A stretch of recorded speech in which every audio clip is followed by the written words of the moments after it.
video we will show you exactly how to create builder gel extensions from start to finish, using our fast and easy builder gel. If you're a beginner, don't worry, we will be going step by step and will also show you the mistakes to avoid. Fast and easy builder gel is basically a thicker gel that lets you build structure and length. With this formula, you can extend nails up to around 2 centimeters, strengthen natural nails, or create overlays. And what's great about fast and easy is, it's self-leveling. Comes in a bottle with a brush, and you don't even need a base coat. So let's get into it.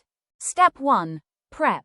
Prep is everything. If you get lifting, this is why.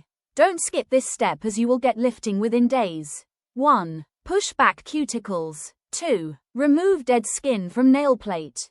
3. File your nails and lightly buff to remove the shine. 4. Cleanse the nail to remove any debris and dust. Step 2. Apply first layer. To build length, apply a nail form first and remove just before step 3. Then to build strength, take a small bead and apply a thin slip layer. This helps the gel grip and move smoothly, don't go too thick.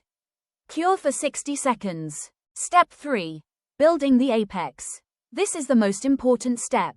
Add a bead in the center and gently guide it. Your apex should sit slightly above the stress area. This gives strength. Think of it like architecture. Without it, the nail will snap. Use a thin brush to refine the gel at the sides of the nail and make sure to keep the gel away from your cuticles as flooding can cause lifting and possible irritation. If it touches the skin, clean it before curing. Cure each layer for 60 seconds. Step 4. Shape and refine. Once cured, file side walls straight and refine the apex and smooth the surface with a nail buffer.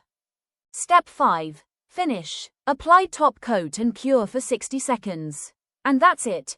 Your nails should last 3+ weeks with proper prep. Lastly, let's run through some troubleshooting tips and mistakes to avoid. If your gel is lifting after application, this is due to poor prep or product touching the skin. If you are getting bubbles in your gel, make sure not to overwork the gel or brush too hard. If your gel is too thick, make sure to use less product and refine with filing. If you found this helpful, don't forget to like and subscribe and comment with any questions.